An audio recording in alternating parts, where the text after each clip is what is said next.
واتهاي مدن أحمد بوراي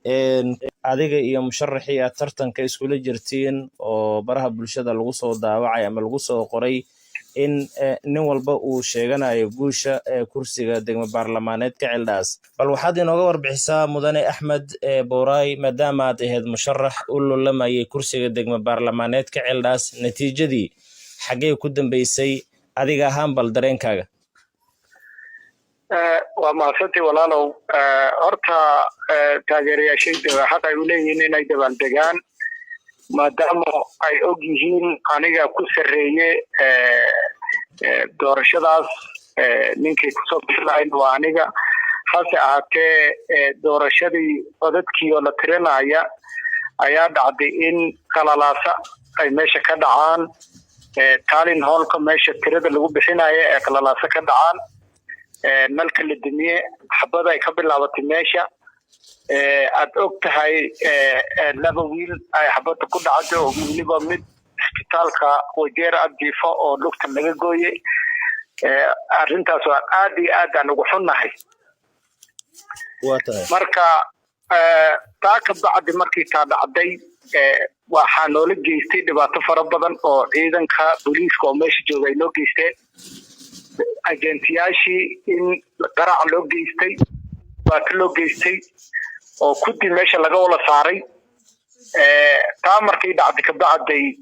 waxaan ognahay in natiijo aan la bixinin codadkii tirinteedana ay meeshii dhaafin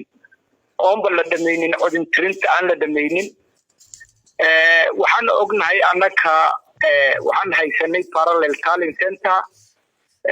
arrintana waxay tusinaysay in aniga aan ku horeeya oo in ahayd in aniga aan ku guuleystay meesha dhibka qalalaasaha meesha laga ridin waa mid loogu tirigalay in lagu arqaladeeya guushayda lagu arqaladeeya oo dhibaatadaas lagu arqaladeeya guusha halkii ayna ku istaagtay marka dambe IEBC waxay noo sheegeen arrintan in lagu bogi doono Nairobi oo Nairobi lagu rifaagareeyay waa tahay marka hadda wali waxaan ka sugaynaa IEBC inay noo sheegaan waqtiga la bogi doono oo tirinta oo lagu dhawaaqi doono ruux guuleystay hagaag marka hadda Nairobi aan joognaa waana ognahay IEBC waxay ku howlan yihiin tirinta kii madaxweynaha oo xiisad weyn meeshan ay ka jirta waxaan rajaynaynaa bari iyo waliba aan rajaynay aan u malaynay in madaxweynaha lagu dhawaaqi doono ina aad ugu howlanaan doonaan arrintaas laakiin looyaryaashayda way u qoreen jawaabna waxaan ka sugaynaa IEBC inay noo sheegaan waqtiga la bogi doono oo tirinta iyo ku dhawaaqista musharax guuleystay waa tahay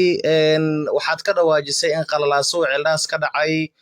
la idin dhibaateeyay ama saraakiishii wax la gaarsiiyay annaga ma xaqiijin karno wixii halkaasi ka dhacay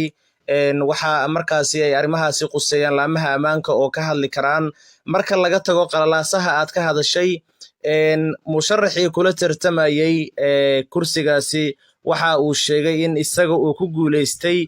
kursiga degmo baarlamaaneedka Cildhaas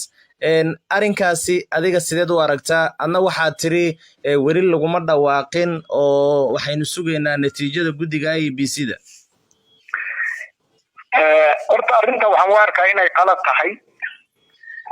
maadaama oon weli caddayn aan u haynin meel IEBC ay codadka ku dhamaashtirtay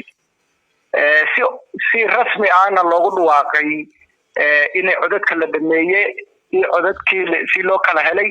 iyo musharax lagu dhawaaqay meel aan ku aragnay malaha wax caddayn malaha official communication ka socda IEBC maan arkin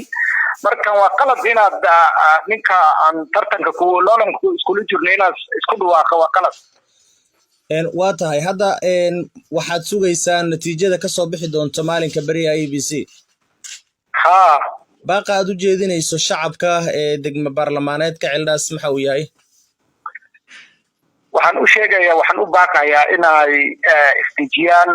wixii xiisade ay dijiyaan dadka waxaan rabnaa inay bulshada ay si degnaan ay ku sugaan natiijada ammaanka ay sugaan waxaan ognahay meeshaan siyaasa la isku hayaa wax dhibaato kale oo ka jira meesha ma laha